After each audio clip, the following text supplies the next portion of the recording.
जय श्री ओम नमः सिद्धेभ्यः सर्वमंगलमांगल्यं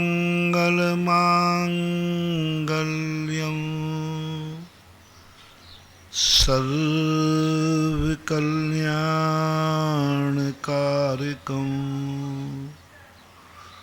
प्रधानं धर्मधर्माणां जैनं जयतु शासनम्। पंच परमेष्टि भगवान की जय हो। आचार्य श्री गुरुवर कुंद कुंद महाराज की जय हो। आचार्य श्री गुरुवर विद्यासागर महाराज की जय हो। परम उपकारी निर्यापक क्षमण मुनि पुंगव श्री सुधासागर जी महाराज की जय हो। आचार्य संघ की जय हो। मैं एक द्रव्य हूँ तो सारा जगत भी एक द्रव्यमय है, और द्रव्य वो कहलाता है जिसकी सत्ता त्रिकालिक होती है। द्रव्य वह कहलाता है जो सदा शुद्ध होता है। द्रव्य वह कहलाता है जिसमें कोई हीना दिख नहीं होता। द्रव्य वह कहलाता है जिसमें हीना दिखता नहीं पाई जाती। द्रव्य का वह परिणाम जो एक शांत सरोवर के समान कहा गया है। शांत सरोवर, शांत सागर जिसमें लहरें नहीं होती, जिनके अंदर कोई ऐसी परिणति होती है कि उसमें अपना चेहरा भी देखो तो दिख जाता है, लेकिन जैसे उसी पानी में लहर आ जाती है उसकी शांति भंग हो जाती है। इसलिए पूज्यवर कुंद कुंद स्वामी ने कहा, पर्याय दृष्टि से हटो, पर्यायों को शांत करो। और पर्यायों को शांत करना बहुत कठिन है, क्योंकि जब समुद्र में जब जब दूसरा व्यक्ति आएगा वह कुछ ना कुछ हलचल पैदा करेगा। समुद्र से जब हवाएं टकराएंगी, समुद्र में लहर नहीं होती है, पानी लहरवान नहीं होता है, पानी तो बिल्कुल शांत होता है। लेकिन जब हवा टकराती है पानी से तो पानी की शांति भंग हो जाती है, हवाओं की नहीं, क्योंकि हवाओं के पास तो शांति थी ही नहीं। उनका काम तो उड़ना ही है,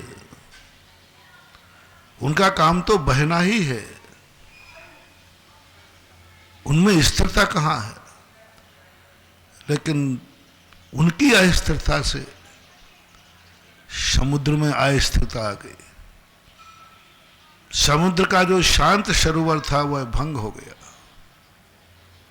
लहरों के कारण, हवाओं के कारण। फॉरेन बॉडी, कोई भी पर वस्तु किसी से टकराएगी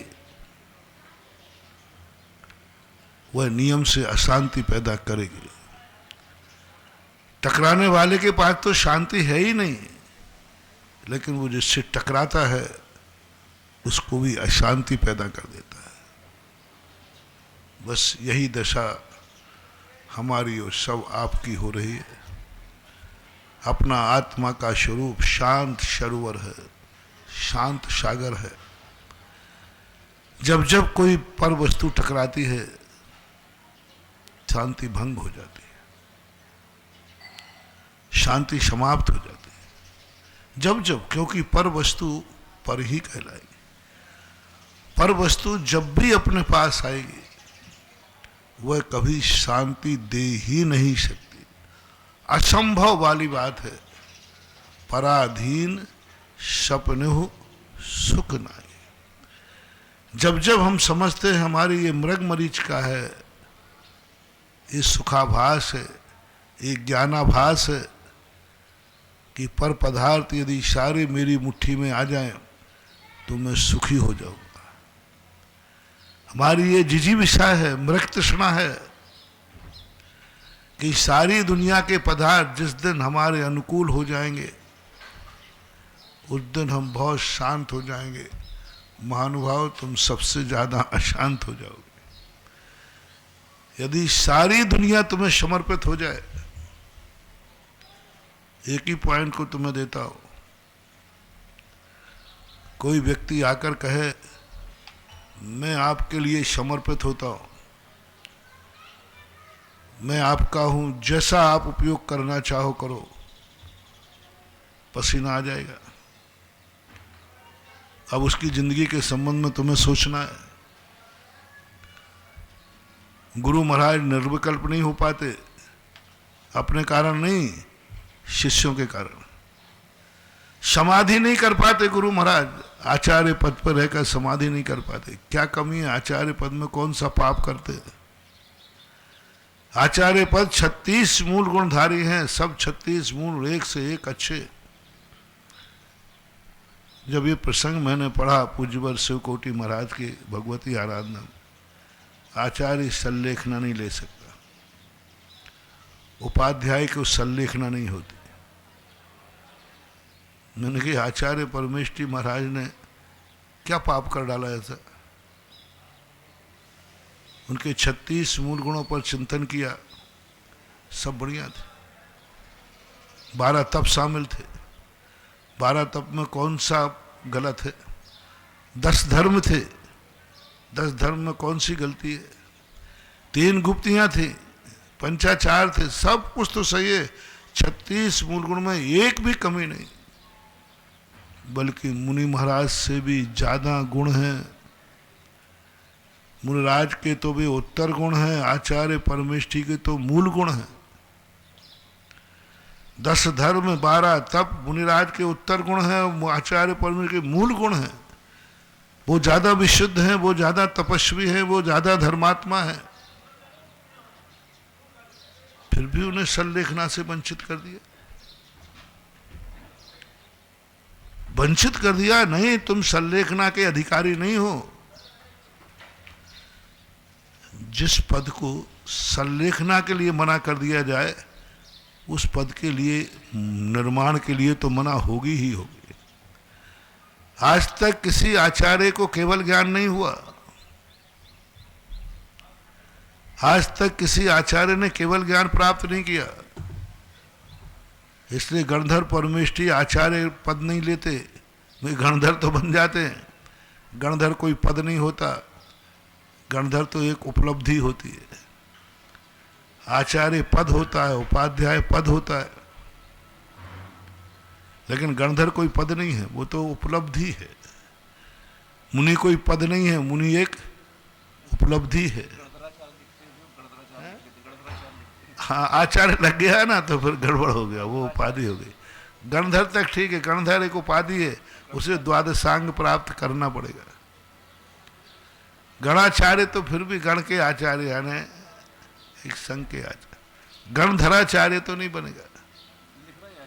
हाँ, लिख रहे हैं, लिखने को तो आजकल भगवान भी लिख रहे हैं, आई एम गॉड, भगवान लिखना तो कुछ भी लिख देते। लेकिन अपन मूल प्रसंग पे आ रहे हैं कि आचार्य परमेष्ठी उपाध्याय परमेष्ठी इतने पूज्य हैं, इतने पावन हैं, इतने मूल गुणधारी हैं, मुनि महाराज से भी ज्यादा।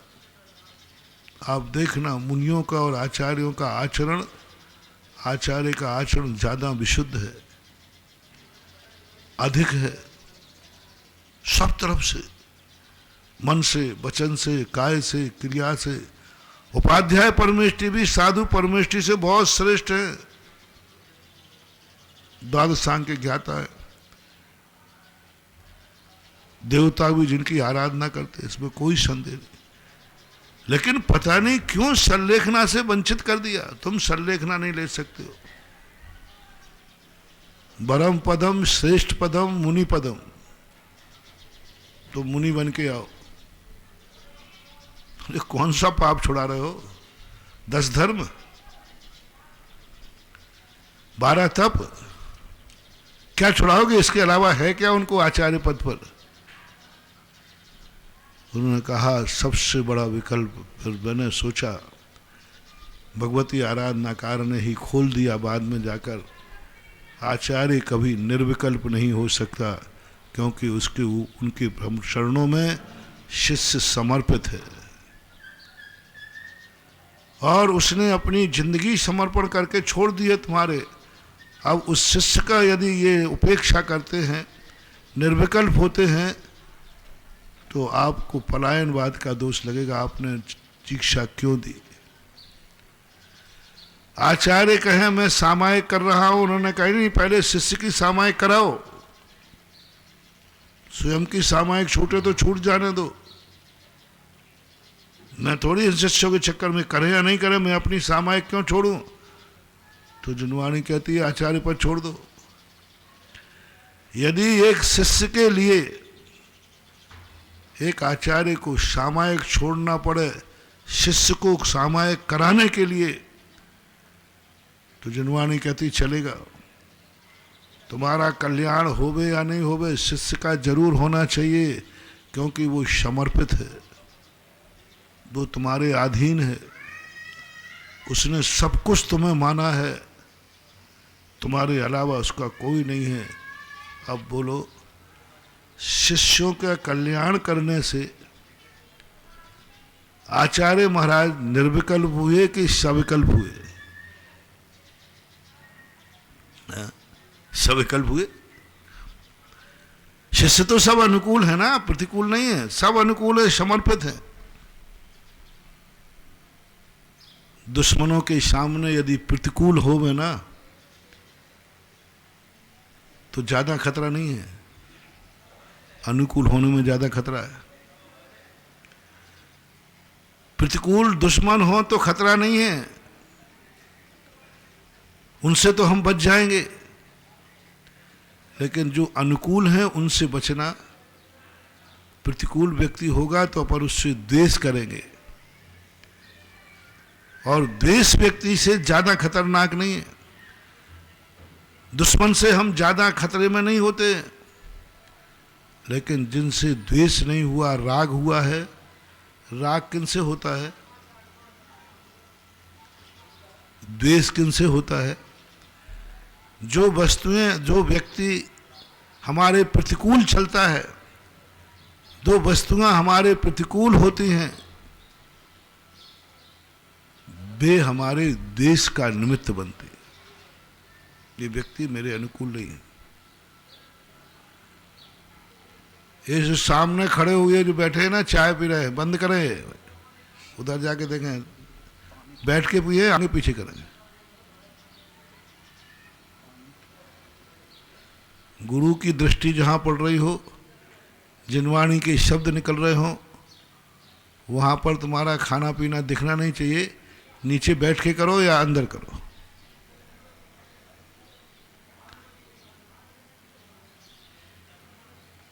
क्या चल रहा था प्रभु?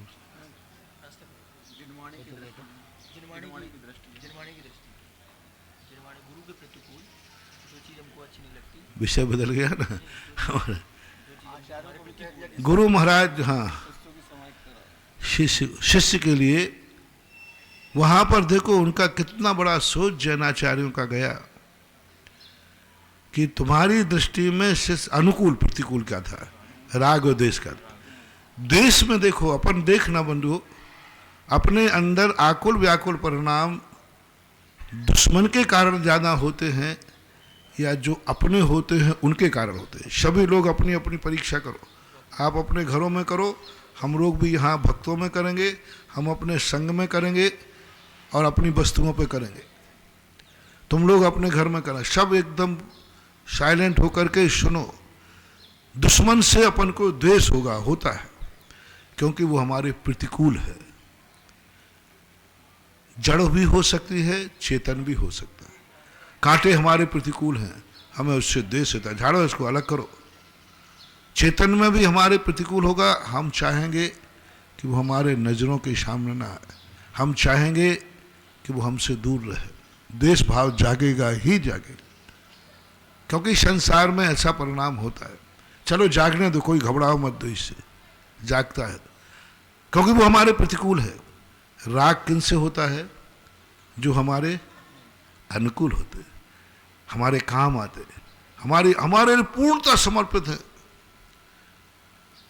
सब कुछ हमारे लिए उन्होंने समर्पित कर दिया है। अब देखना, अब 24 घंटे दोनों को बुखार आ गया, तुम्हें नहीं आया। अब तुम्हारी शांति भंग दुश्मन ने की है कि जो अनुकूल था उसने की है? क्योंकि अपना 24 घंटे देखना, चाहे मकान हो, चाहे सोना हो, चाहे चांदी हो, चाहे परिवार हो, अपने लोग ज्यादा विकल्प कराते। अपने लोगों का कुछ भी हो जाए तो बड़ा आश्चर्य हो जाता है, हम तक हिल जाते हैं। कोई थोड़ा बहुत परिचित भक्त का आ जाए, महाराज जी उसको कोरोना होगा, वेंटिलेटर पर, अरे हैं? और वेंटिलेटर पर कितने चढ़ रहे प्रतिदिन? विकल्प करा दिया ना। राग आग दहे सदा तात क्षमामृत से, ये देश को नहीं लगा।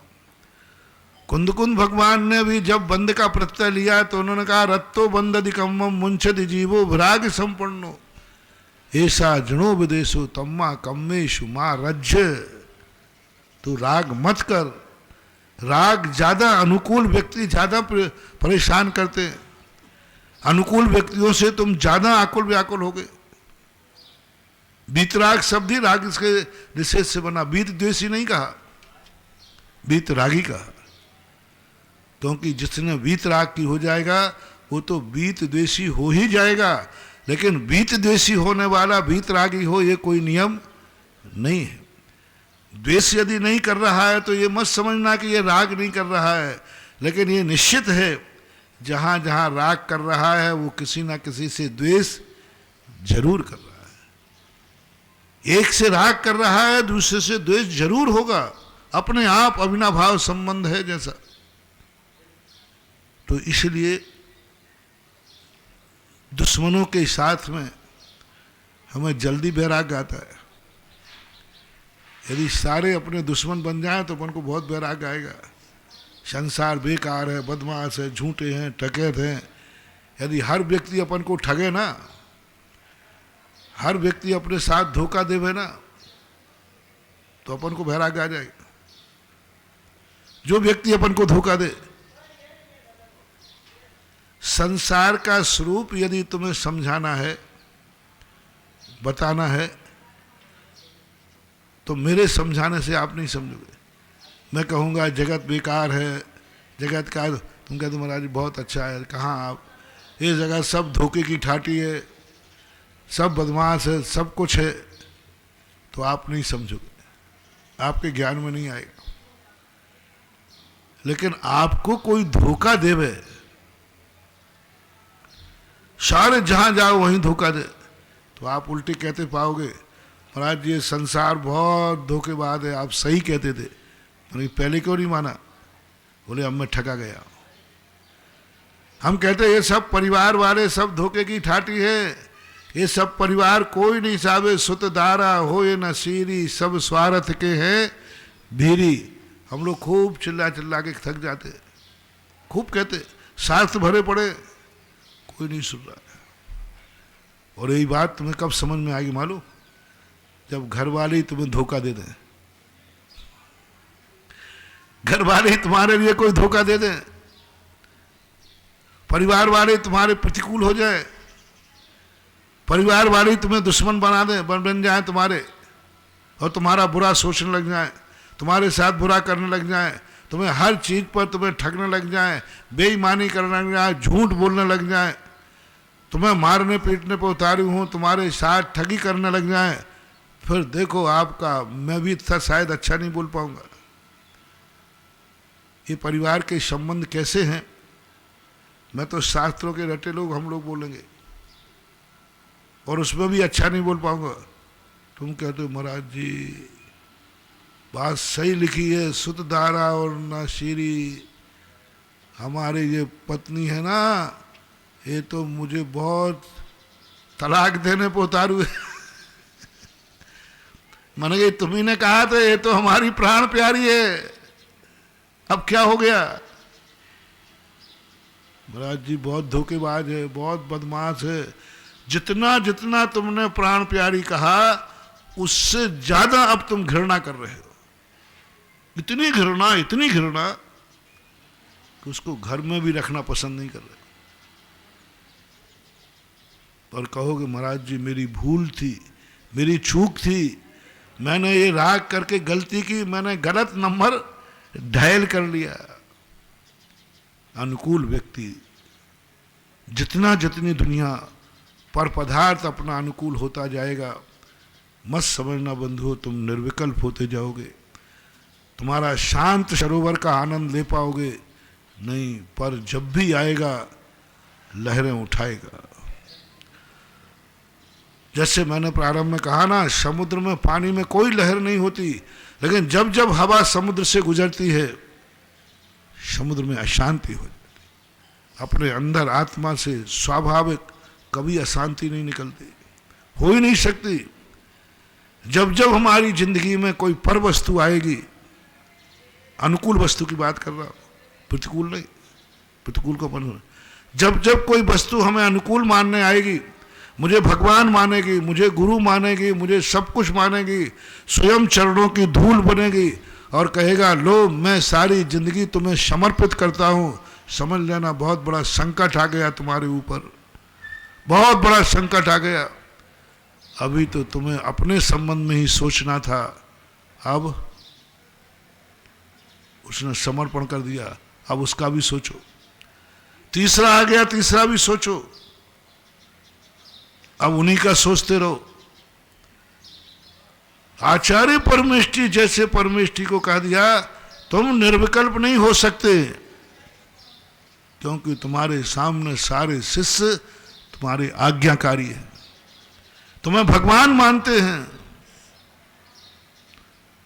तुम्हारे विश्वास पर उन्होंने सारी जिंदगी समर्पित कर दी है। कुछ नहीं, जो कुछ है अन्यथा शरणम नास्ति, तुम्हें शरणम मम। अब आपका पहला कर्तव्य है उनकी सामायिक कराओ, उनका ध्यान कराओ, उनको तपस्या कराओ, उनको शुद्ध करो, स्वयं के वो तुम्हारी मर्जी पड़े सो करो। जब एक अनुकूल शिष्य एक आचार्य परमेष्ठी को विकल्पों में डाल सकते हैं और संलेखना से वंचित होना पड़ता है, अपने कारण नहीं, शिष्यों के कारण। शिष्यों का बोझ उनके ऊपर है, समर्पित शिष्यों का, भगवानों का नहीं। भगवाना तो अच्छा है, गया ससुरा गया, लेना एक ना देना दो। देखना पूज्यवर शिवकोटि महाराज की दृष्टि का, जो दुश्मन है वो नहीं, जो भगोड़ा है वो नहीं, जो गुरु की आज्ञा नहीं मानता है और वो गुरु के लिए खतरनाक नहीं है। नहीं मानता। खतरनाक कौन है? जो गुरु की आज्ञा में चलता है। अब उसको आज्ञा देना पड़ेगी, और आज्ञा बिना विचारे नहीं दी जा सकती। विचारना पड़ेगा, विकल्प लाना पड़ेगा, उसका हित किसमें है, उसका कल्याण किसमें है, उसकी शांति किसमें है। अब बस यही सोच रहे, उसकी शांति किसमें है, शिष्य की, शिष्य का कल्याण किसमें है, शिष्य का विकास कैसे होगा।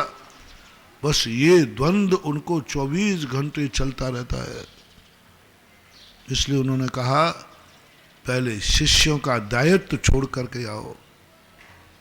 उपाध्याय को कहा तुम उपाध्याय, क्योंकि दूसरे लोग तुम पर आशा टिकाए हैं, अंधेरे में हैं, अंधे हैं, तुम्हें तो उनके ज्ञान चक्षु हो, ज्ञान चक्षु हो। वे तुम्हारे भरोसे पर ज्ञान चक्षु लेकर अंधे बैठे हैं। डॉक्टर आएगा, ऑपरेशन करेगा, हमें ज्ञान मिल जाएगा। दोनों के लिए, क्योंकि पर प्रत्यय, इसलिए जब जब अपनी जिंदगी में पर प्रत्यय आएगा, अनुकूल भी आएगा, तो भी वो शांति भंग करेगा। इसलिए अपन जो अभी दैनिक प्रश्नों में चल रहे हैं, कौन है जो मेरे द्रव्य की वह त्रिकालिक शक्ति को आनंदित नहीं होने दे रहा है? वो है तत्व। तत्व पर विचार करो। परसों अपन ने चर्चा की थी, द्रव्य को मां समझो कि मेरे द्रव्य को मैं अशुद्ध हुआ हूं तो हुआ हूं, मैं अशुद्ध हो गया। अब ज्यादा गुणगान मत करो, ज्यादा चिल्लाओ मत, अशुद्ध हो गया अशुद्ध हो गया। अब विचार करो अशुद्ध कैसे हुए, किसने किया? 1 मिनट का विचार करो कि मुझे शिखर जी जाना है, बस खत्म करो। अब शिखर जी कैसे पहुंचना है, कौन से स्टेशन से, कौन से प्लेटफार्म से, कौन से कहाँ, ये सब पर विचार करो। लोग बस शिखर जी शिखर जी शिखर जी, अरे शिखर जी जाना है तो ठीक है, पहले ऑटो रिक्शा तो बोल स्टेशन कहाँ है। बोले स्टेशन की तो हमें खबर नहीं। अब देखना कैसे मूर्ख लोग हैं। स्टेशन जाना है और शिखर जी जाना है, और शिखर जी जाना, शिखर जी जाना, शिखर जी जाना। तो बोले भैया कौन सी स्टेशन से जाओगे? बोले ये तो पता ही नहीं। कौन सी ट्रेन से जाओगे? ये तो पता ही नहीं। टिकट लेने की खिड़की कौन सी है तो पता ही नहीं है।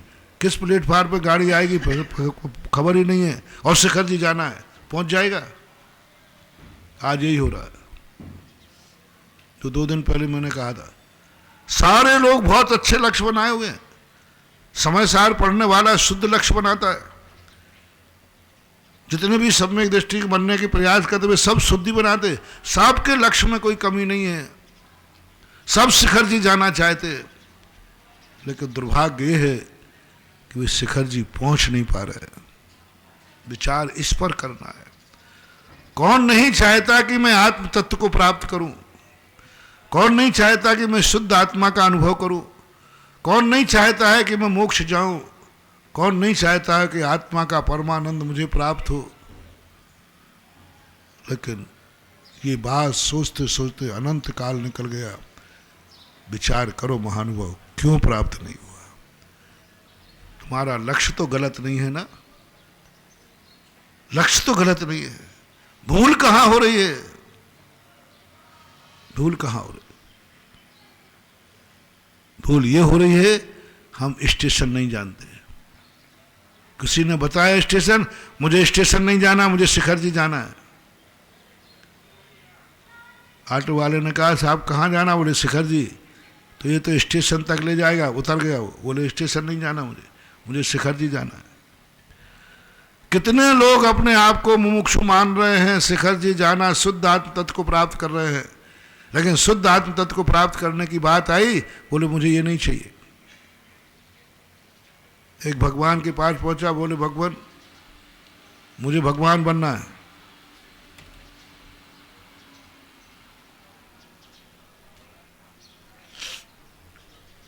मुझे अरहंत बनना है, मुझे सिद्ध बनना है। मैं आचार्य उपाध्याय साधु पांचों परमेष्ठी बनना चाहता हूं और मैं भगवान बनना चाहता हूं। कह दिया ना, लक्ष्य अच्छा है कि बुरा है? भगवान बनने का भाव कर रहा है। तो भगवान ने कहा ठीक है, पढ़ाई चालू करता हूं, पढ़ो। नमो अरिहंताणम, अरहंतों को नमस्कार करो। बोले मुझे बुद्धू बना रहे हो? मैं भगवान बनने आया हूं कि दुनिया मुझे नमस्कार करे, और हाँ तो तुम मुझे नमस्कार करा रहे हो। उठ के भाग आया क्लास में। मुझे भगवान बनना है, भक्त नहीं बनना। एक नारा चला था अपने यहाँ, भक्त नहीं भगवान बनेंगे। मुझे तो भगवान बनना है। और भगवान ने कहा भगवान बनने की प्रक्रिया, बोले नहीं आप तो भक्त बना रहे हो। मैं वो पद पाना चाहता हूं सारी दुनिया नमस्कार करे, आप तो मुझसे नमस्कार करवा रहे हो। उठ के आ गया, उठ के आ गया। बोले भगवान बनने वाला कॉलेज कौन सा है? भगवान बनाने वाला, भक्त बनाने वाला नहीं। भक्त नहीं बनूंगा मैं, संकल्प कर लिया। अब ये ठगा जाएगा। बहुत सारे बदमाश लोग हैं, बोले इस मूर्ख को ठगो। ओके इधर आ जा, मैं भगवान बनाता हूं। जो गुरु नहीं वो बुला लेंगे, गुरु के चक्कर में पड़ जाएगा। बोले इधर आ, मैं भगवान बनाता हूं। भगवान आत्मा, तू भगवान है। ओहो, तू भगवान है, भक्त बनने की जरूरत ही नहीं है, तू तो भगवान है। आत्मा यो गुरु, आत्मा है भगवान, तू भगवान है, तू ही गुरु है, तू ही साधु है, तू ही आचार्य उपाध्याय, सब कुछ तू ही है। उसने कहा ओहो, वहां हम चक्कर में पड़ जाते, नमोस्तु कर लेते, भक्त बनना पड़ता। भगवान तो उसने बना दिया, अब भगवान का आनंद और लो, भगवान का आनंद लो। ऐसे चक्कर में पड़ गए थे बनारसी दास कि मैं खुद ही भगवान हूं, मैं क्यों भगवान की पूजा कर रहा हूं, मैं क्यों गुरु की पूजा कर रहा हूं, मैं तो खुद भगवान हूं। और पूजा पाठ छोड़कर बैठ गए, 3 दिन में कमरे में बंद होकर चक्कर आ गए, पृथ्वी घूमने लगी और पता चल गया। आज बहुत सारे ऐसे समाचार पढ़ने वाले जो भक्त नहीं भगवान बनना चाहते हैं, वो ऐसे ही भटकेंगे। ठग लिया को गुरुओं ने, गुरु उनको खोटा मिला। जिस व्यक्ति की जिंदगी में एक धागा भी जिसके पास है, उसको यदि गुरु मानता है तो समझ लो तुम्हारी जिंदगी बहुत खतरे में है। पहला लक्षण तुम्हारा बिगड़ गया।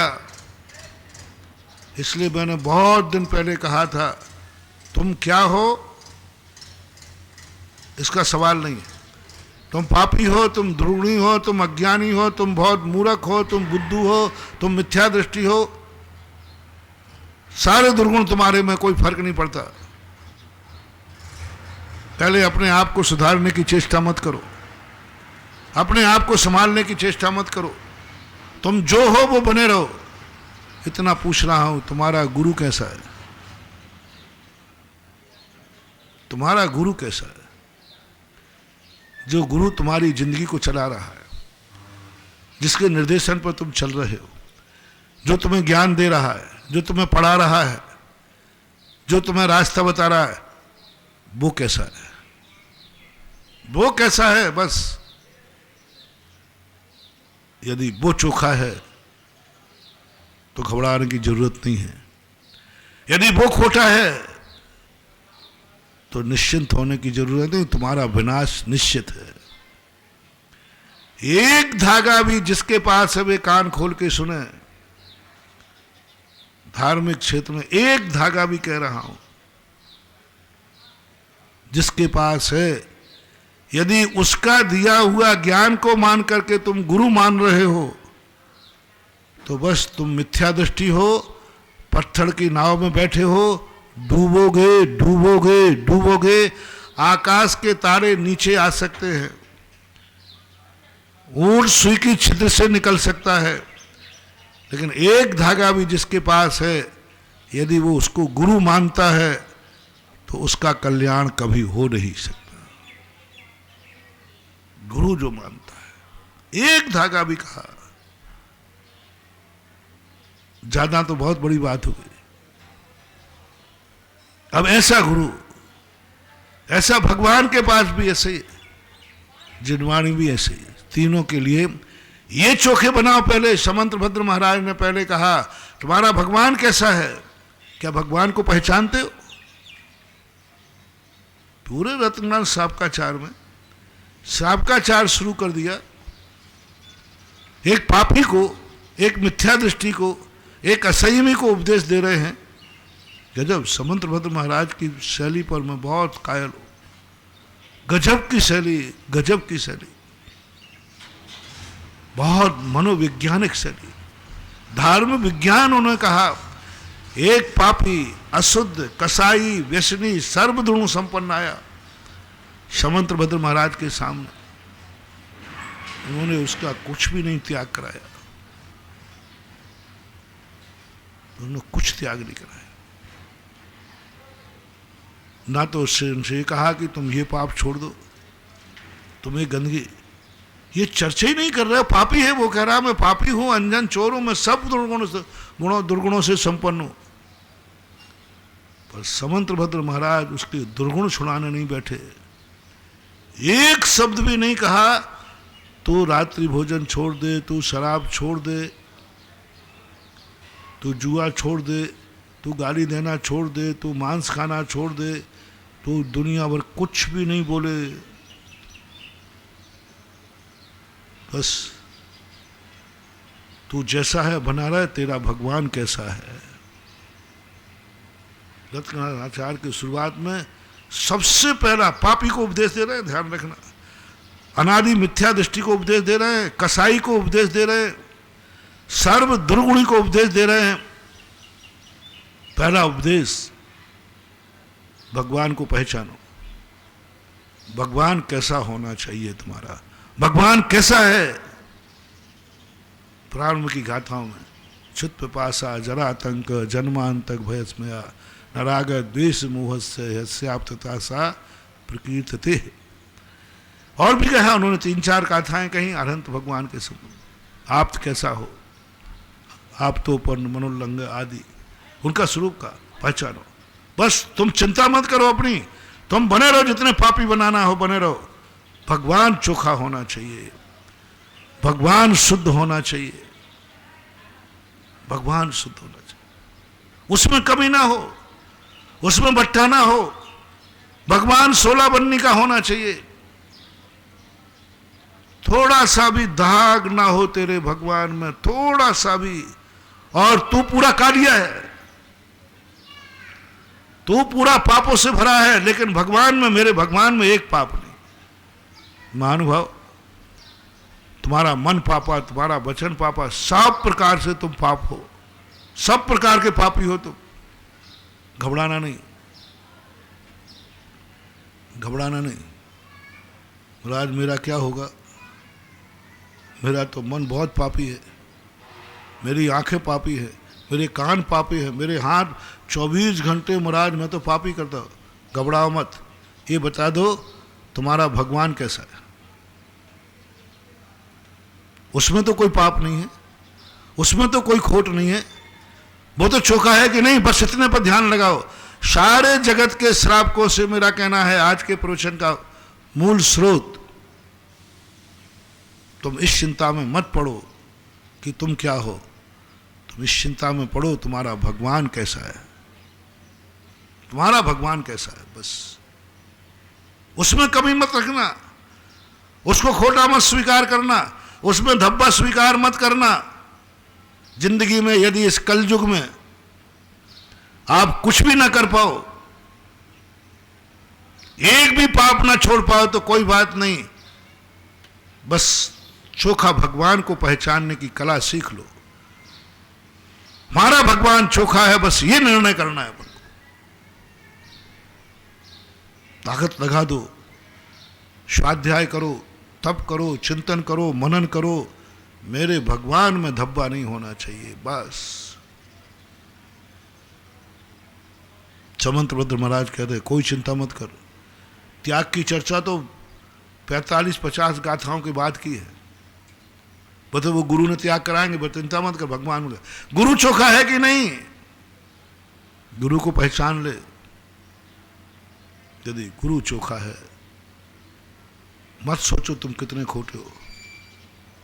जिन शास्त्रों का स्वाध्याय करते हो वे चोखे हैं कि नहीं। श्रद्धानाम परमार्थानाम माप्तागम तपोभृताम त्रिमूढ़ापोढ़मष्टांगम सम्यक दर्शन मस्मयम। हो गया सम्यक दर्शन। मैंने कही भगवान वो पापी है, बोतल पी रहा है, पहले वो पाप तो त्याग कराओ, और सम्यक दृष्टि बना दिया। गजब गजब समुद्र। मैंने कही पापी है वो, अभी पाप का तो उसकी तो आपने पूछा ही नहीं कौन कौन से पाप करता है, दुर्गुण कौन से।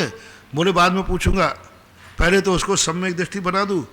बिना कोई पाप त्याग किए बिना, बिना संयम धारण किए बिना, बिना नियम लिए बिना समंतभद्र महाराज की फैक्ट्री में सम्यक दृष्टि बन गया पट्टा।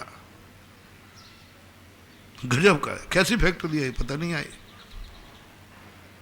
कैसी फैक्ट्री है।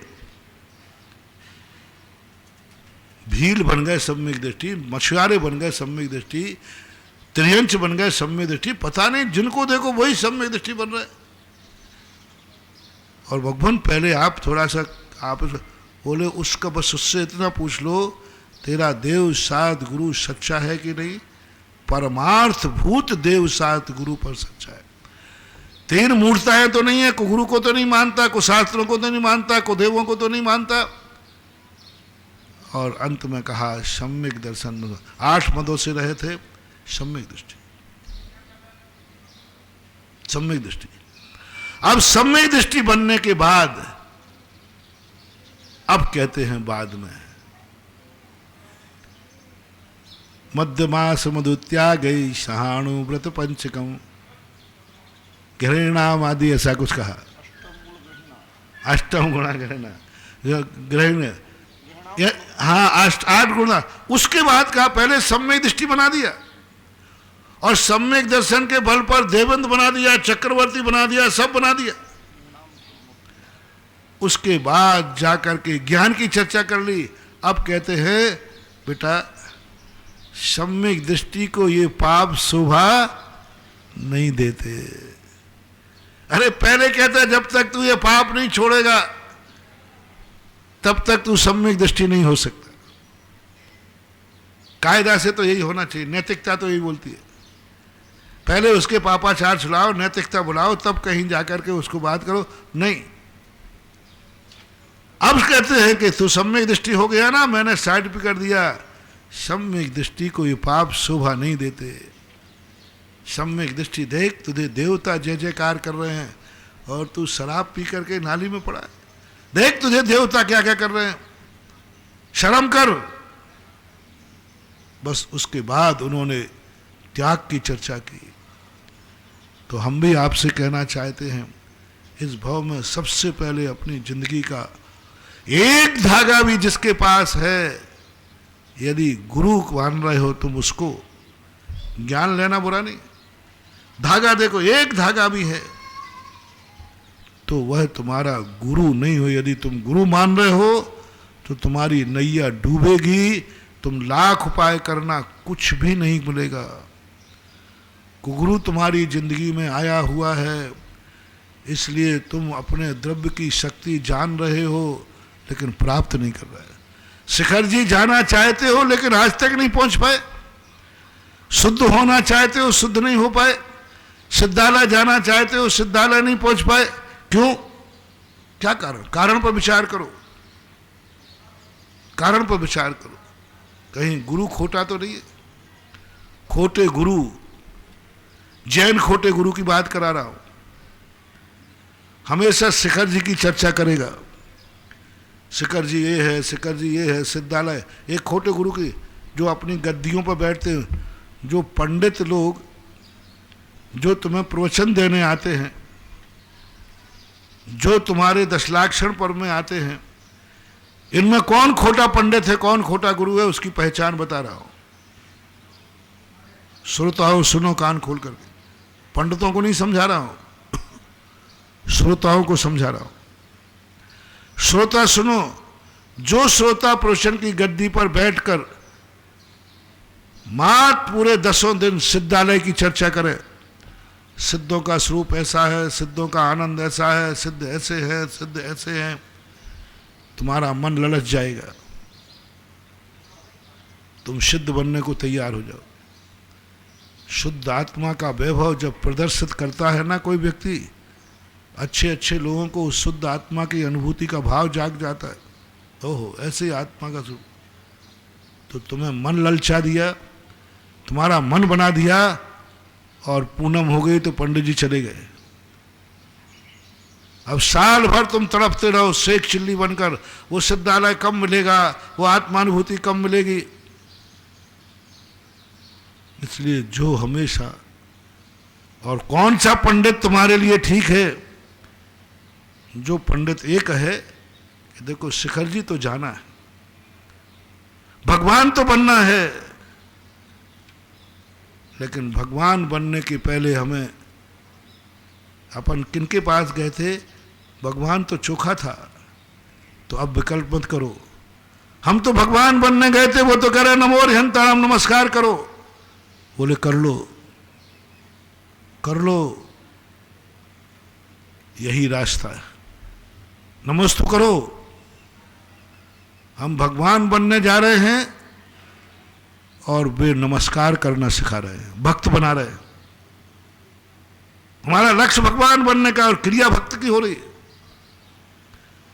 लक्ष्य शिखर जी जाने का है और ऑटो रिक्शा ले रहा जा रहा है स्टेशन पर, और स्टेशन तुम्हारी स्थान से पश्चिम में है और जाना तुम्हें शिखर जी पूरब में। नक्शा में शिखर जी कहाँ है? पूरब में। और तुम्हारे गांव की स्टेशन कहाँ है? भीलवाड़ा की। बोलो, आर के कॉलोनी से, आमली की बाड़ी से, कहीं से भी जाओ, स्टेशन कहाँ है? भीलवाड़ा की पश्चिम में।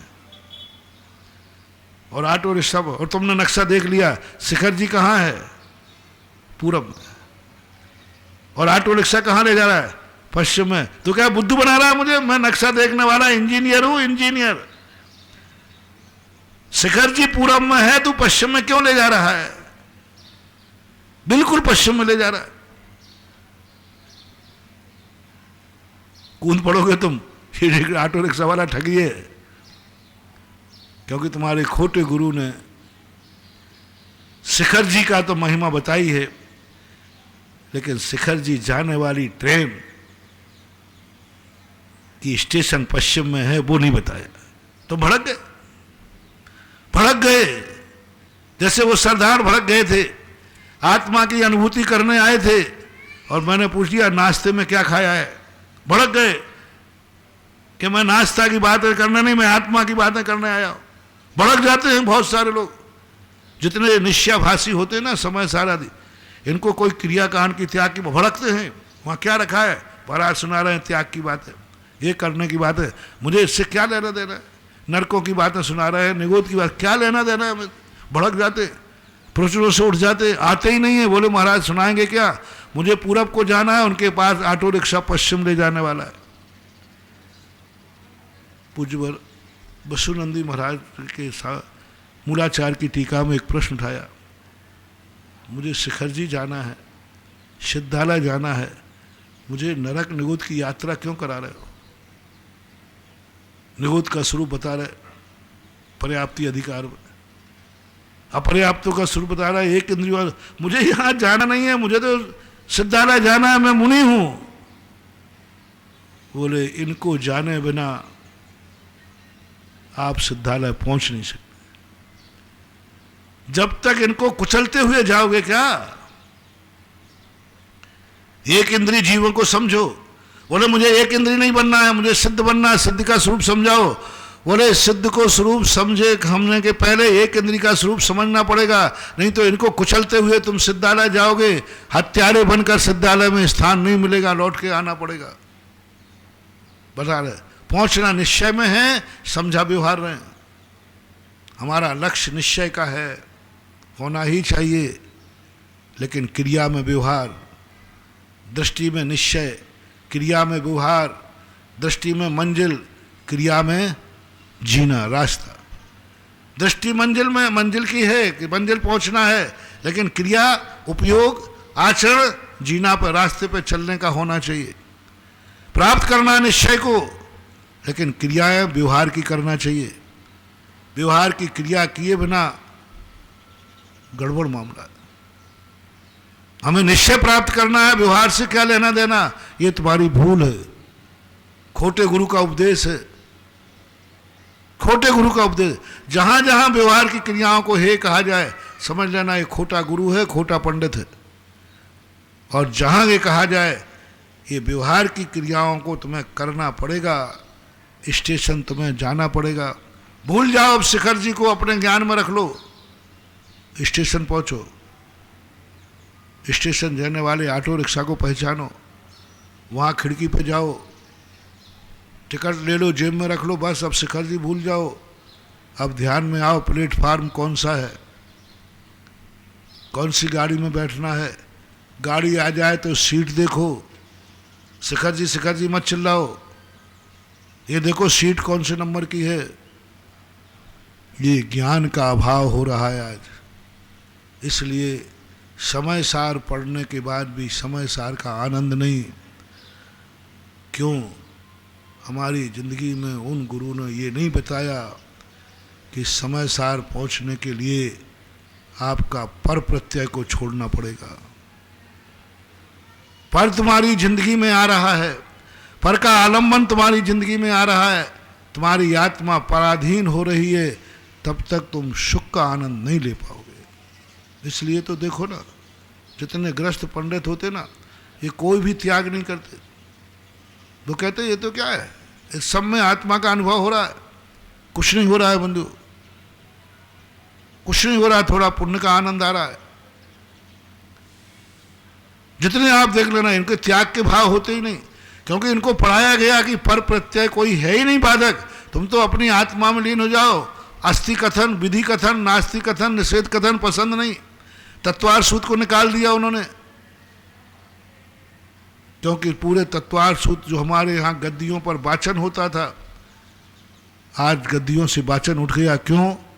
तत्वार सूत्र में पर पदार्थों को जितना जुड़ते जाओगे उतनी अधोगति होती जाएगी, जितना जुड़ोगे अधोगति होगी, और जितना छोड़ोगे उतना ऊर्ध्वगति होती है। आचार्य श्री ने इसके लिए स्पष्ट लिखा,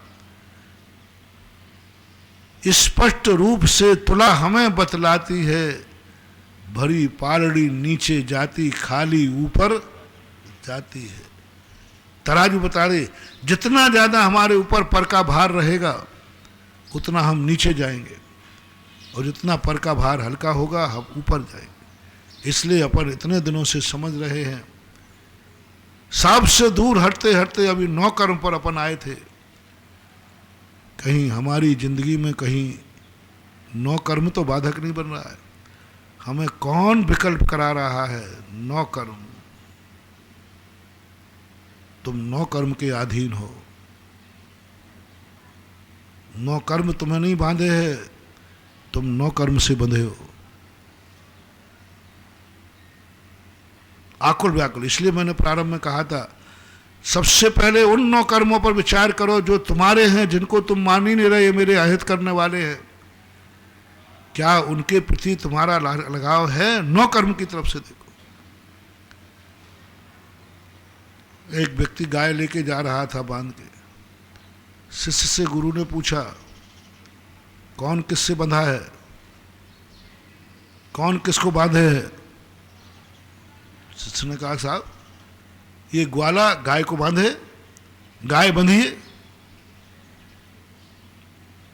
सीधी सी बात थी, गाय बंधी हुई है ग्वाले से, ग्वाले के अनुकूल चल रही है वो। महाराज ने गाय को थोड़ा शुक कर दिया, तो गाय ने झटका देके गाय दौड़ गई। अब ग्वाला उसके पीछे दौड़ रहा है। गुरु ने बोला, बोलो बेटा कौन किससे बंधा है, कौन के पीछे दौड़ रहा है, कौन किसके पीछे दौड़ रहा है, कौन किसके पीछे? गुरुदेव ग्वाला गाय के पीछे दौड़ रहा है। कौन स्वतंत्र है, कौन बंधा है? गाय स्वतंत्र है, ग्वाला बंधा है। हमारी दिशा यही है। हम समझते हैं कि दुनिया हमें बांध देती है। हमारे पूज्य आचार्य महाराज एक उदाहरण दिया करते, इसके लिए एक हंडे में चने रखे थे, एक बंदर आया और बंदर ने आकर के हाथ डाला मटके में और चने मुट्ठी भर लिए, और अब चना निकाला तो मुट्ठी निकल नहीं रही। चिल्लाया, बचाओ बचाओ, इसमें भूत है, भूत है, किसी ने मुझे पकड़ लिया है। बड़ा बंदर आया, उसने एक झापड़ा, बोले मूर्ख, भूत ने तुझे नहीं पकड़ा, तूने जो चना पकड़ लिया वो छोड़ दे। जैसे ही चना छोड़े हाथ बाहर आ गए। कई लोग ऐसा कहते हैं, व्यसन कहते हैं व्यसनों के संबंध में। एक महाराज जी मैं सिगरेट छोड़ना चाहता हूं लेकिन छूटती नहीं है, मैं शराब छोड़ना चाहता हूं, छूटते ही नहीं है। हर व्यक्ति के बना, महाराज मैं तो छोड़ना चाहता हूं, छूटती नहीं है। चलो मैंने कहा अब तुम सिगरेट मत छोड़ना, मैं सिगरेट को देख लूंगा। तुम एक नियम ले लो, मैं सिगरेट कभी खरीदूंगा नहीं, कभी सिगरेट खरीदूंगा नहीं। खरीदने का त्याग कर दो, ये तो तुम्हारे हाथ में। सिगरेट तो नहीं कहती कि मुझे खरीदो, तुम खरीदने का त्याग कर दो। खरीदने का त्याग कर दिया, महाराज फिर वो खरीदूंगा तो नहीं, लेकिन हमारे दोस्त यार बहुत हैं, तो वो यदि खिलाएंगे तो मैंने कहा कि तुम एक नियम ले लो, वो यदि तुम्हें खरीद कर डिब्बी देवे तो तुम डिब्बी खोलना नहीं, खोलने का त्याग करो। महाराज वो खोल के देगा तो, कोई खोल के देगा तो, मैंने कि आप खोल के कोई देवे बीड़ी तुम्हें देवे, तुम उंगलियां यूं कर देना, यूं नहीं करना,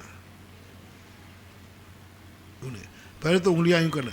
यदि सिगरेट यहां आके चिपक जाए तो उस सिगरेट को फिर मुझे बताना, मैं देखूंगा उसको। बताना सिगरेट को यूं कर लेना बस, उंगलियां कोई दो यूं कर, वो गिर जाएगी अपने आप, चिपक जाए तो फिर सिगरेट को मैं देखूंगा। ऐसी कौन सी कंपनी की सिगरेट है कि व्यक्ति यूं किए रहेगा और वो चिपक जाएगी। महाराज जी फिर कोई मुंह में देवे तो, जब भी कोई तुम्हें मुंह में देवे पक्का को तुम कुछ नहीं कर सकते, आप तो यूं कर आ, बस आप मुंह बंद मत करना। अब आ करने पर भी यदि सिगरेट तुम्हारे अंदर धुआं ले जाए तो ऐसी कौन सी कंपनी है, फिर मैं उसको निपटाऊंगा, चिंता मत करो। खरीदने हम जाते हैं, पैकेट हम खोलते हैं, हाथ में हम दबाते हैं, मुंह से हम खींचते हैं। अरे मुंह में दबा दी तो दबा दी, श्वास कौन खींचेगा? खींचने का त्याग कर दो। बहाने बना रहे हैं। दुनिया हमें नहीं पकड़ सकती है, हमने दुनिया को पकड़ रखा है। गाय के पीछे ये भाग रहा है। बोलो माँ बाप तो तुम्हें छोड़ के चले गए, कौन रो रहा है? माँ बाप यदि तुम्हें चाह रहे होते तो मरते ही नहीं, वो तो मर गए, अब रो कौन रहा है? वो तो खबर भी नहीं ले रहा है और तुम्हें रह रह के याद आ गई है। तुम बंधे हो माँ बाप से कि माँ बाप तुमसे बंधे हैं? हर वस्तु का जब वियोग हो जाए, आर्त ममनोज्ञ से संप्रयोग विप्रयोगाय स्मृति शमनवा हारा। ये सूत्र जो हमने 2-3 दिन पहले भी कहा था, अपनी जिंदगी की सबसे बड़ा कठिन परीक्षा है। आर्त ममनोज्ञ से अनिष्ट वस्तु मेरे सामने आई और इष्ट वस्तु सामने आई, दोनों में निर्णय करना, तुम समय सार के योग्य हो कि नहीं। अपनी से प्रतिकूल वस्तु आई संप्रयोगे अमनोज्ञ से, जो हमारे लिए ठीक नहीं है, प्रतिकूल है, उसका संयोग मिलना चाहिए या नहीं। जो आपके प्रतिकूल है, संप्रयोग है पहला। समय सार पढ़ने वालों, समय सार का आनंद उठाने वालों, समय सार की क्लास में एडमिशन लेने वालों, कुंद कुंद भगवान का शिष्य बनने वालों, पहला निर्णय बताओ, अमनोज्ञ वस्तु के संप्रयोग के संबंध में आपका क्या विचार है? अनिष्ट वस्तु यदि आपकी जिंदगी में आती है तो आपका समर्थन क्या है? आना चाहिए या नहीं? अनिष्टकारी सब लोग बताए, मैं बता देता हूं, नहीं आना चाहिए।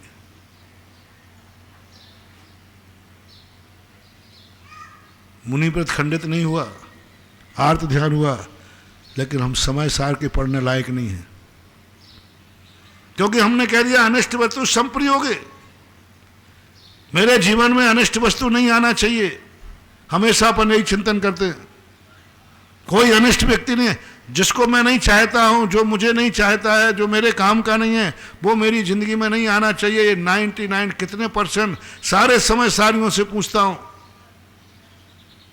बोले अनिष्ट वस्तु के संबंध में तुम्हारे बचने का उपाय है क्या? बचने के संबंध में आपका क्या विचार है? समय सार में भर्ती होने के पहले कहते हैं हमारा अनिष्ट आए तो मुझे कोई विकल्प नहीं है, अनिष्ट आवे ये भी विकल्प नहीं है, नहीं आवे ये भी विकल्प नहीं है। करके देख लो, एक दिन, एक 24 घंटे निकाल के देख लो कि अनिष्ट वस्तु को तुम्हारे जीवन में संप्रयोग के प्रति तुम्हारा परिणाम क्या है। पूज्यपाद स्वामी ने क्या टीका लिखी? मेरे जीवन में अनिष्ट वस्तु न आ जाए, और आई है ये चली जाए। पहला तो संप्रयोग, इसका ना हो जाए। आर्त ध्यान है, इस आर्त ध्यान से ऊपर उठे हो क्या तुम? और यदि अनिष्ट आ गया है तो विप्रयोग आए। विप्रयोग आय का अर्थ क्या है? यह अनिष्ट मेरे बीच से कब हटे। अब अनिष्ट कितने प्रकार के हैं? गरीबी है, ये गरीबी कब हटेगी? बुखार है, ये बुखार कब हटेगा? दर्द है, ये दर्द कब हटेगा? ये दुश्मन है, ये दुश्मन कब हटेगा? ये सारे के सारे अनिष्ट को निकालने का, इससे बच के दिखाओ कोई। अनिष्ट का भी प्रयोग होना चाहिए। स्मृति शमन व हारा, इसी का चिंतन में तो हमारी सारी जिंदगी निकल रही है,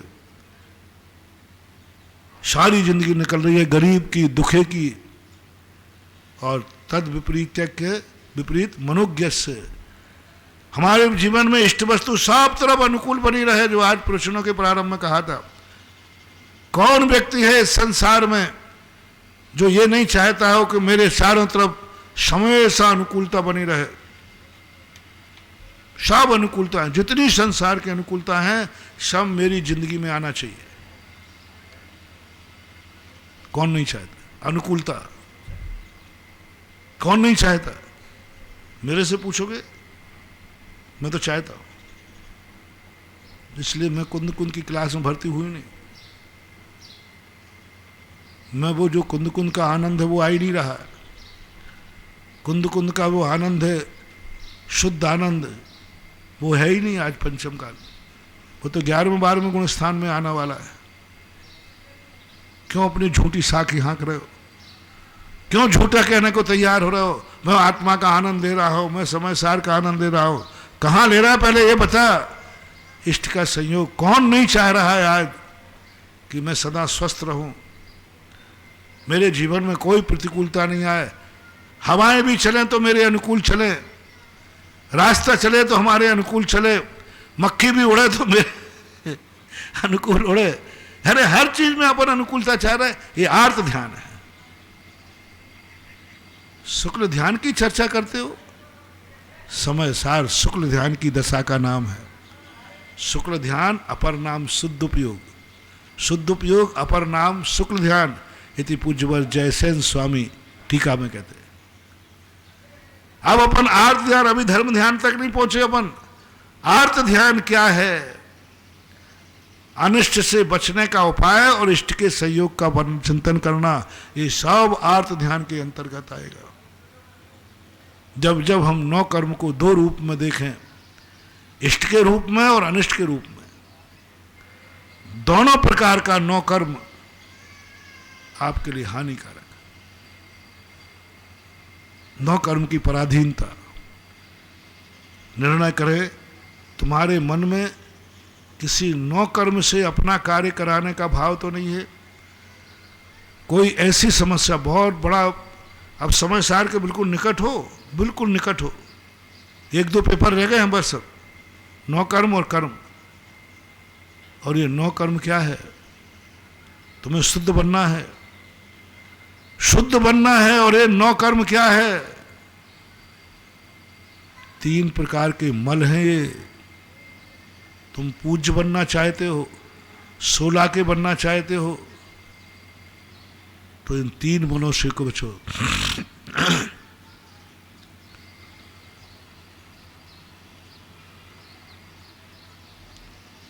ज्ञान शरीरी त्रिविध कर्म मल वर्जित शरीर। 3 प्रकार के कर्म मल हैं। 9 कर्म ये मल है, और जब तक मल हमारी जिंदगी में है हम 16 के हो ही नहीं सकते, शुद्ध हो ही नहीं सकते। और 9 कर्म मल कहा है, स्पष्ट शास्त्र में कहा। 9 कर्म कौन है? मल है। और 9 कर्म हमने पहले ही बता दिए। हमारी जिंदगी में हमारी समस्या माँ बाप निपटाएंगे। माँ बाप मल हैं, परिवार मल है, मकान मल है, धन दौलत मल है। जो जो 9 कर्म है वे सब मल हैं, और हमारी जिंदगी में इनसे हम रहित नहीं हो पा रहे। आप लोगों को मैं कह रहा हूं, समय सार में पहुंचना है। कर्म 9 कर्म मल है, और 9 कर्म मैंने बता दिए। ये सब जितने तुम्हारे चारों तरफ है 9 कर्म हैं, इनका संबंध तुम्हारा है। कोई व्यक्ति शौच कूप में बैठा है, मल के गड्ढे में बैठा है, और ऊपर से फुहारा नल लगा है नहाने का, बैठा कहाँ है? गंदगी में, और ऊपर से नहा रहा है। कब शुद्ध कब हो जाएगा? नहा तो रहा है, ऊपर से तो नल चालू है, ऊपर समय सार का नल चालू है, और नीचे अभी 9 कर्म का मल के गड्ढे पर बैठा हुआ है, मल के ढेर पर बैठा हुआ है। 9 कर्म रूपी मल का ढेर पर बैठा है, और ऊपर तुझे समय सार का झरना झर रहा है। अनंत काल तक झरता जा, कभी तू शुद्ध होने वाला नहीं है, क्योंकि ढेर तो मल का लगा हुआ है। 9 कर्म के मल पर देखो आपकी कितनी जिंदगी के कार्य हैं। निर्णय करो जो तुम्हारे 9 कर्म के अधीन है। कितनी इच्छाएं तुमने पाल रखी हैं, जिनकी पूर्ति 9 कर्म करेगा, 9 कर्म रखेगा। तुम्हारी आंखों को शांति कब मिलेगी? जब कोई 9 कर्म सामने दिखे। तुम्हारे पेट की आग कब बुझेगी? जब 2 रोटियां मिले। 9 कर्म मल है तेरे पास। इन 9 कर्म के मलों से वही अपना पुराना प्रश्न। ऐसी कोई इच्छा मत करना जो 9 कर्म से पूरी कराना पड़े। ऐसी कोई इच्छा मत करना, समस्या मत लाना जिस समस्या को 9 कर्म निपटाएगा। 9 कर्म चेतन और अचेतन दोनों होते हैं। अब अचेतन को देख लीजिए। एक दिन मैंने चर्चा की थी अचेतन की। पुद्गल परमाणु ने तुम्हारा वीक पॉइंट पकड़ के रखा है। 9 कर्म वर्गणाएं पूरे 3 लोक में माल को भर के रखा है उसने। किसी ने कहा क्यों माल को खरीद के रखा? ग्राहक नहीं। बोले इन ग्राहकों की कमजोरी मैं जानता हूं, ये मेरे बिना रह ही नहीं सकते, ये मेरे बिना नहीं रह सकते। 9 कर्म इनको चाहिए, इसलिए पूरा 3 लोग उसका व्यापार स्थल बना लिया। जहां जाओ वहां हर दुकान पर उसका माल है 9 कर्म, क्योंकि वो अपनी कमजोरी जानता है कि ये संसार में रहने वाला जीव है, ये हमसे भी ज्यादा मूर्ख है। पुद्गल अपना परिणमन करने के लिए तुम्हारा सहारा नहीं लेता। कितने पुद्गल हैं जो जीव के बिना परिणमन कर रहे हैं। अशुद्ध पुद्गल कह रहा हूं, अशुद्ध पुद्गल। कितनी पुद्गल धवला पुस्तक 14 के अंदर आया। पूज्यवर वीरसेन स्वामी ने कहा कितने विश्रोपचय हैं। विश्रोपचय का अर्थ होता है विश्रसह, स्वाभाविक, सहज। जीव को विश्रोचय नहीं कहा। जीव को विश्रोचय मात्र कहा है तो वो है सिद्धालय में, बस उतनी स्थान है। बाकी 3 लोक में विश्रोचय की चर्चा जब आई, मैंने कहा ये विश्रोपचय क्या है? सारी कर्मणाएं तो समझ में आती थी, 9 कर्मणाएं समझ में आती। ये तो माल है, ये तो काम का है, ये तो कोई ना कोई खरीदेगा। लेकिन विश्रोपचय, विश्रोपचय वो कहलाता है जहां पर कर्म और 9 कर्म वर्णाएं विद्यमान हो, और वहां इतना पुद्गल जो ना कर्म है ना 9 कर्म है, व्यर्थ में भरा पड़ा है। अनंत अनंत परमाणु भरे पड़े। और ऐसे स्कंद जो कर्म नहीं है, 9 कर्म नहीं है, स्कंद है। कृष्ण परिणमन किए, पुद्गल कहता है मैंने खुद परिणमन किया, मैं जीव का गुलाम नहीं हूं, मैं जीव का दास नहीं हूं। यानी पुद्गल जड़ हो करके भी अपना परिणमन स्वभाव और विभाव स्वतः करता रहता है, स्वतः ही करता रहता है, अपने आप करता रहता है। 4 द्रव्य तो गुलाम वैसे ही नहीं है, वे तो शुद्ध है। पुद्गल को अपन जड़ कह रहे हैं। पुद्गल 50% नहीं, 90% पुद्गल स्वतंत्र है, जीव के अधीन नहीं है, जीव के अधीन नहीं है। उसका स्वभाव विभाव स्वतः होता रहता है। 2 परमाणु, 3 परमाणु, 4 परमाणु, 100 परमाणु, अनंत परमाणुओं तक वो स्कंद बनाता है अपने आप, स्वाभाविक रूप से, अपनी स्वाभाविक दशा से परस्पर में बना देते हैं। जाति में उनमें कोई परमाणु परमाणु को कहता है तुम जीव के भरोसे मत रहो, अपन जीव के गुलाम नहीं है। 2 परमाणु मिलते हैं, स्कंद बना लेते हैं। लेकिन जीव एक ऐसा मूर्ख प्राणी है, ज्ञानवान होकर के ये पुद्गल के बिना अपना कोई परिणमन नहीं करता। संसार हर कर्म में पुद्गल चाहिए, बिना पुद्गल के इसको सुखी नहीं है। अपनी स्वाधीनता इतनी खो दी उसने कि पुद्गल यदि एक दिन के लिए हट जाए तो तुम्हारी वो दशा होगी, तुम इतने सेठ बन गए हो, अय्यास बन गए हो, एक दिन तुम्हारे घर में बर्तन मांजने वाली नहीं आए तो बर्तनों से दुर्गंध आ जाए, एक दिन झाड़ू लगाने वाली नहीं आए तो पूरा घर गंदा हो जाए, एक दिन सड़क पर रहने वाले, एक बार कहीं मैं था, कहाँ था, सड़क पर झाड़ू लगाने वालों ने हड़ताल कर दी, अरे दूसरे दिन मैं गया तो मुझे निकलने को रास्ता नहीं, पूरी सड़कों पर इतना कचरा, मैं शौच के लिए निकल नहीं पाया। मैंने कहा क्यों? बोले महाराज जी झाड़ू लगाने वालों ने हड़ताल कर दी। मैंने ये कचरा कौन फेंकता है? बताओ कितनी अय्यासी। झाड़ू लगाने वाला यदि हड़ताल कर देता है तो तुम्हारी दुर्गंध से भर जाती है सड़कें। अरे भाई कचरा तुमने फेंका है, हर व्यक्ति अपना अपना दरवाजा साफ कर ले, पूरी सड़कें साफ हो जाएंगी, कचरा वाले की जरूरत ही नहीं पड़ेगी। कचरा तो तुम्हारा खुद का ही है ना। और घर तो लगे हुए हैं कॉलोनियों में, सीमा बांध लो, इतना घर का एरिया तुम्हारा, इतना तुम साफ करोगे, इतना तुम साफ करोगे।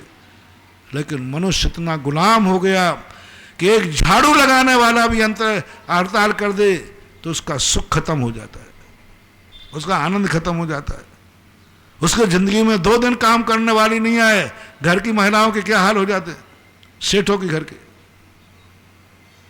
जीव ऐसा सेठ बन गया है कि पुद्गल के बिना, नौकर्म के बिना उसका कुछ भी नहीं चला। पग पग पर उसको चाहिए नौकर। एक नौकर्म यदि उसका हाथ से, आंख से निकल जाए, आंख में आंसू टपक जाता है,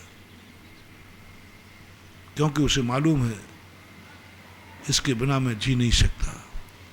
समय सार पढ़ने के पहले बताओ कि तुम्हारे परिवार का नौकर्म तुम्हारे बीच से खिसकेगा, आंख में आंसू तो नहीं आएगा? पड़ोसी के माता पिता बन गए, मर गए, तुम्हारे मर गए, नौकर्म चला गया। क्या चला गया? नौकर्म चला गया। पड़ोसी का व्यक्ति मरा, तुम्हारे परिवार का मरा, आंख में आंसू नहीं आना चाहिए। ये समय सार की क्लास है। एक बहुत बड़ा, बहुत पहले एक नाटक चलता था, मूरत ध्वज नाटक। मूरत ध्वज नाटक के अंतर्गत बहुत बड़ी कठिन परीक्षा है। एक राजा होता है, किमिक्षिक वरदान की घोषणा करता है कि मैं अपने दरवाजे किमिक्षिक वरदान दूंगा जो भी आएगा। देवताओं में चर्चा चल गई कि किमिक्षिक वरदान देने वाला है और जो मांगोगे वो देगा, और यदि ये बात में जीत गया तो देवताओं का इंद्र का पद चला जाएगा। वैष्णव दर्शन में इंद्र का पद चुनाव जैसा परिवर्तनशील है। आज जो जीता है कल वो हट सकता है। चलो उससे अपन शिक्षा लेते हैं। तो देवता सब घबरा गए कि ये तो एक देवता रूप रख के आया, अपने साथ शेर को लाया और आ गया दरवाजे पे। भाई आपके यहाँ किमिक्षिक वरदान का बोर्ड लगा है, मेरा शेर भूखा है। तो राजा साहब ने कहा बोलो मांगो, शेर क्या चाहिए? बोले ये साधारण शेर नहीं, ये तापसी का शेर है। मालूम है शेर क्या खाता है? ऐसा शेर खाता होता तो जंगलों में बहुत सारे हिरण बकरियां थी, सब खा जाता। तो क्या साहब बोले? बोले ये शेर मनुष्य का मांस खाता है। सुनिए, मनुष्य में भी कौन सा मनुष्य जिसके घर में इकलौता बेटा हो उस बेटे का मांस खाता है? और सुनिए, उस बेटे को कौन मारेगा? हमारा शेर मारता नहीं है, अहिंसक है, मरा हुआ खाता है, मार के नहीं खाता। इकलौता बेटा हो और स्वयं का बेटा, स्वयं के माँ बाप उसको मारें, और मारने में झटके से नहीं, धीरे धीरे काटें और बेटा काट करके देवें, तब वो शेर खाएगा। राजा तो घबरा गए कि कहाँ का किमिक्षिक वरदान का बोर्ड लगा दिया। अब वरदान देना अलग चीज है और मांग तो कुछ भी सकते। साहब मनुष्य का चाहिए, बेटे का चाहिए, चलो वो भी तैयार हूं, लेकिन हम माँ बाप दोनों को मारना पड़ेगा। राजा तैयार हो गया, क्योंकि अब धर्मात्मा थे। ठीक है, बेटे को मैं धीरे धीरे मार करके खिलाऊंगा, मैं अपने धर्म को तो निभाऊंगा। लेकिन सुनिए राजा, अब एक अंतिम और है। माता पिता दोनों उसको धीरे धीरे काटेंगे, लेकिन दोनों की आंख में आंसू नहीं आना चाहिए, माता पिता की आंख में। राजा घबरा गया कि भाई, अब देखो राजा ने कहां तक हिम्मत कर ली। बेटे को देता हूं, मार दूंगा, बिना बेटे का रह जाऊंगा, सब कुछ, लेकिन आंसू ना आ जाए। राजा कहता है, हे साधु, मैं फिर भी हिम्मत कर लूंगा, क्षत्रिय हूं, लेकिन मां की आंख का आंसू तो रुक नहीं सकता। बोले यदि आंसू आ गया तो बेटा भी मरेगा और शेर भी यहां से चला जाएगा। अब तो बड़ी कठिन परीक्षा थी। मां से पूछा, मां ने कहा मैं सब तैयार हूं, लेकिन आंसू को कैसे रोकूं, आंसू को कैसे रोकूं। दोनों के मन में ये भाव आया कि अब क्या करें। इधर धर्म जाता है किमिक्षिक वरदान का, और बेटा भी गया, तो यदि मना करता हूं तो धर्म जाएगा, और मारता हूं तो बेटा आंख में आंसू नहीं रोक पाऊंगी मैं, अकेला बेटा है, राजकुमार है। बताओ महानुभाव, संसार में कभी ऐसा हो सकता है क्या? इकलौता प्यारा बेटा हो, स्वयं मारना पड़े, सब कुछ कर लेगा, लेकिन आंख तो, आंसू तो झलक आए, आंसू भी झलक आया तो बस बेकार हो जाएगा। कितने % फेल होंगे इसमें? सभी मान लो। फिर भी अंत में मां ने क्षत्राणी का रूप धारण किया। मां ने कहा, ठीक है, मैं भी क्षत्राणी की बेटी हूं, और क्षत्राणी बेटे की मां हूं, और क्षत्रिय की पत्नी हूं। तुम तापसी, पहली बात तो तापसियों को यह शोभा नहीं देता ऐसे शेरों को पालना। क्षत्राणी का खून खोला, उसने महाराज को जो फटकारा। पहली बात, साधुओं को शेर रखना नहीं चाहिए, और रखते हैं तो ऐसा हिंसक शेर नहीं रखना चाहिए। लेकिन तुम साधु होकर के विवेकहीन हो गए हो, तो मैं श्रावक हूं, मैं अपना वचन मुकर के, लो मैं संकल्प करती हूं, आंसू आंख से नहीं आएगा, आपकी शर्त मंजूर है। बेटे को बुलाया गया। बेटा तो महान आज्ञाकारी था। उसने कहा, माँ बाप के धर्म के लिए, माँ बाप की इज्जत के लिए मैं मरने को तैयार हूं, मैं रोऊंगा नहीं। उसने ये वर्ष रहे, ध्यान रखना, तुम दोनों रोए तो रो, बेटा भी नहीं रोना चाहिए जिसको तुम काटोगे, नहीं तो तुम छुरी चलाओ वो चिल्ला पड़े। आंसुओं वाला मांस हमारा रो नहीं गाएगा। अब ये देखो, माँ बाप तैयार होगा, बेटे को कौन रोके? उसको तो वेदना होगी कि नहीं, उसके आंसू भी नहीं आना चाहिए। बेटे को बुलाया गया। बेटे ने समझा, बोले मैं भी क्षत्राणी माँ का दूध पिया है, क्षत्रिय पिता का खून है, पापा पिताजी मैं नहीं रहूंगा, आप अपना धर्म का पालन कीजिए। कितनी कठिन परीक्षा है। इससे भी ज्यादा कठिन है समय सार में प्रवेश करना। इससे भी ज्यादा कठिन है समय सार में भी। कुंदकुंद स्वामी कहते हैं, 9 कर्म तुम्हारा हटेगा। माँ बाप मरेंगे, आंख में आंसू नहीं आना चाहिए। परिवार सब मर जाएगा, आंख में आंसू नहीं आना चाहिए। सारा 9 कर्म तुम्हारे प्रतिकूल है, आंख में आंसू नहीं आना चाहिए। शरीर भी मिटेगा, आंख में आंसू नहीं आना चाहिए। छिज्जदुआ भिज्जदुआ निज्जदुआ अहजादु विप्पल्यम। शरीर बेटे के स्थान पर मानो।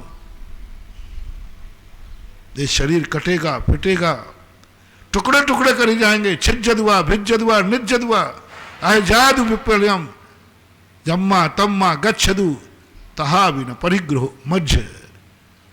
तो भी मैं किंचित मात्र भी मूर्छा को प्राप्त नहीं होऊंगा। है कोई माई का लाल,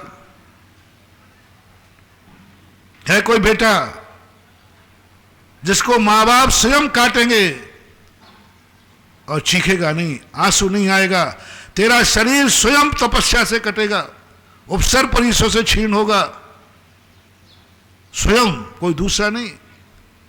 स्वयं तेरे धर्म के खाते तेरा शरीर कटेगा फटेगा। सियालनी खाएंगी, शेर खाएंगे, गानी में पेला जाएगा, थोड़ी सी भी चीख निकल आई, मर का मर जाएगा और मोक्ष का मोक्ष नहीं मिलेगा। नकुल और सहदेव थोड़े से चूक गए, अग्नि सहन की, जले, सब कुछ किया, फिर भी मोक्ष से वंचित कर दिया गया। यदि तुझे उपसर सहन करने पर तेरे शरीर को थोड़ी सी भी तूने वेदना कर ली, हाँ बहुत दर्द हो रहा है, हाँ बहुत कष्ट हो रहा है, हाँ बहुत गर्मी लग रही है, हाँ बहुत सर्दी लग रही है, हाँ बहुत भूख लग रही है, हाँ बहुत कांटे लग रहे हैं, हाँ बहुत सर्दी लग रही है, हाँ बहुत गालियां दे रहा है, हाँ ये बहुत मेरे प्राण ले रहा है, इसमें थोड़ी भी चीख आ गई, समय सार का, कुंद कुंद स्वामी का शेर है समय सार। कुंद कुंद स्वामी का शेर क्या है? समय सार है।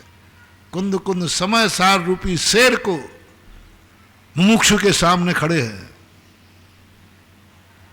मुमुक्षु ने कहा ना, मैं तो आत्मा का वैभव प्राप्त करना चाहता हूं, इसके लिए मुझे कुछ भी करना पड़े, कुछ भी करना पड़े, मरना पड़े तो मरने को तैयार हूं। मृत्वापि कृत्वा, मर जा पर तू निजानुभव कर, घड़ी घड़ी मत रस्तन में। ये घोषणा तुमने कर ली ना, मुझे तो आत्मा चाहिए, मुझे तो मोक्ष चाहिए, उसके पहले तू तैयार है? कुंद कुंद स्वामी का शेर आ रहा है। इस शरीर के कितने भी कष्ट हो जाए, इस नौ कर्म से तुझे कुछ नहीं होगा। साधना की है। शेर के नाखून देख लेना, अभी मच्छर का डंक सहन नहीं हो रहा है, मच्छर आते ही मच्छर का मर्डर कर देते हैं। एक माला फिर रहे हो ना, और एक मच्छर यहाँ कान के यहाँ बैठे, तू माला ही से यूं कर देगा। अब बोलो, माला से मर्डर, माला से खून कर देते हैं आप लोग। अब बताओ, माला तो कितनी पवित्र भैया, बताओ कितनी बढ़िया माला है, और यहाँ कान पर मच्छर, वो माला ही हो जाती है, और उन माला से वो मर गया तो, और माला से मर्डर हो गया, एक मच्छर का खून कर दिया। हम मच्छर का डंक सहन नहीं कर पा रहे, और कुंद कुंद स्वामी का शेर कहता है, और कौन मार रहा है तुझे, कौन कष्ट दे रहा है? जिनवानी मां, जिनेन्द्र देव। जिनेन्द्र देव हमारे पिता हैं, जिनवानी हमारी माता है। ये दोनों के कहने पर तुम्हारे लिए कष्ट आ रहा है, दोनों के कहने पर तुम्हारा सब कुछ छूट रहा है, ये दोनों तुम्हारा सब कुछ छुड़ा रहे हैं, जिंदगी खत्म कर रहे हैं, जिंदगी खत्म कर रहे हैं। दोनों कह रहे हैं मिलकर के, छोड़ इन सबको, रोना मत, रोना मत, माँ बाप की अर्थी निकल रही है, रोना मत, सारा परिवार मर गया है, रोना मत, सारा मकान पर बुलडोजर फिर गया है, रोना मत, सब बस रोना मत, रोना मत, रोना मत। यदि ये साधना तुम्हारी जिंदगी में बन रही हो तो समझ जाएंगे आप नौ कर्म से घोषणा करो, मेरी कोई इच्छा ऐसी नहीं है जो नौ कर्म से पूरी कराना पड़े। और नौ कर्म अपनी आत्मा को छोड़कर सब नौ कर्म हैं, जो देखने में आ रहे हैं, जो सुनने में आ रहे हैं, जो छूने में आ रहे हैं, जो खाने में आ रहे हैं, सब जो कुछ भी दुनिया में है सब नौ कर्म है। इतनी हिम्मत करो, इस दुनिया में मेरी जिंदगी में ऐसी कोई इच्छा नहीं है जो मुझे दूसरों से पूरी कराना पड़े, मेरी कोई ऐसी समस्या नहीं है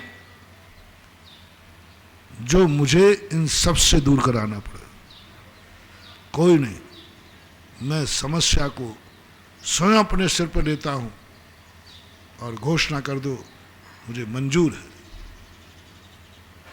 मंजूर है। ये शरीर छूटेगा, ये शरीर कटेगा फटेगा, मैं रहूंगा नहीं, चीखूंगा नहीं, आर्त ध्यान नहीं करूंगा, पीड़ा चिंतन। 4 भेद है आर्त ध्यान के, उसमें एक पीड़ा चिंतन, 2 तो मैंने बता दिया, मनोग और मनोग का, एक पीड़ा चिंतन। पीड़ा चिंतन। और तुम्हारी जिंदगी में तुम्हारे परिवार जब तुमसे अलग हो रहा है, उस समय तुम्हें कैसा लग रहा है? चोर तिजोरी में से दौलत ले जा रहा है, लीजिए, प्रैक्टिकल करिए, शुरू कीजिए। तुम्हारी कमाई को चोर उठा के ले जा रहा है, कैसा लग रहा है? बनारसी दास ने ये साधना करना शुरू की थी, लेकिन वो फेल हो गए। शुरुआत तो की थी, लेकिन उनको मानना पड़ेगा कि वे पूरे नंबर तो नहीं ला पाए, लेकिन 0 नंबर पे नहीं रहे। 10-12 नंबर तो उनको मिल गए थे। उस समय मिले 10 नंबर उनको, जिस समय, क्योंकि वो भी ये जानते थे कि मैं 9 कर्म का गुलाम नहीं हूँ। उन्होंने नाटक समयसार रचा। नाटक समयसार को मैंने देखा, सवैया में उन्होंने बहुत अच्छे विचार व्यक्त किए। वो ये जान गए थे कि 9 कर्म से मेरा गुलामियत हमें समयसार का आनंद नहीं लेने देगी। तो उन्होंने सबसे पहले शुरुआत की, 9 कर्म क्या है? धन। बहुत साधना कर ली थी, बहुत साधना। ये धन आएगा तो मैं हर्ष नहीं मनाऊंगा, जाएगा तो मैं विषाद नहीं करूंगा, जैसा। और एक दिन वो चोर घुसा उनके घर में, 9 कर्म उठाने लगा, धन दौलत। और वो पड़े पड़े लेट रहे, देख रहे। और उन्होंने कहा, आज मेरी परीक्षा है, ये धन रूपी 9 कर्म जा रहा है और मुझे ज्ञाता दृष्टा बनना है, मुझे ज्ञायक स्वभावी बनना है, मुझे मात देखना है। वो हिले नहीं, डुले नहीं, हिल डुल जाते तो भाग जाता। वो चुपचाप लेटे देखते रहे ज्ञायक। उसने एक दिन की कमाई रख ली, ये सोना रख लिया, ये चांदी रख ली, ये हीरा रख लिया, ये मोती, सब वो देख रहा क्या है, मन से कह रहा देख, पीड़ा चिंतन मत करना। और ऐसा देखते देखते क्या एक स्वभावी हो गए और अपने हाथों से उसकी पोटली उठवा दी। अपने हाथों से पोटली उठाकर चोर को विदा कर दिया। 10 नंबर में 1 9 कर्म में वो पास हो गए। महानुभाव, समयसार पढ़ने वालों, कम से कम 1 9 कर्म तुम्हारे हाथ से जा रहा है। कोई 1 9 कर्म की साधना करो, आज का होमवर्क। कोई 1 9 कर्म की साधना करो 24 घंटे, वो तुम्हारे हाथ से जा रहा है। पीड़ा चिंतन तो नहीं हो रहा है, आंख में आंसू तो नहीं आ रहा है, खेद तो नहीं हो रहा है। यदि हो रहा है तो अभी आप समय सार पढ़ने के अधिकारी नहीं, समय सार की अनुभूति करने के अधिकारी नहीं, कुंद कुंद के कॉलेज में आपको एडमिशन नहीं। महावीर भगवान की जय। उपकारी निर्यापक क्षमण मुनिपुंगव श्री सुधासागर जी महाराज की जय। जिन वाणी के ज्ञान ते सुजे लोकालोक, सो वाणी मस्तक नमो सदा देत हुड़ोक। हे जिन वाणी भारते तो जपो जिन रैन, जो तेरा शरणा गया सो पावे सुख चैन। देव बजू अरियंत को गुरु सेवा निर्गन, दया धर्म पालो सदा यही मोक्ष का पंथ।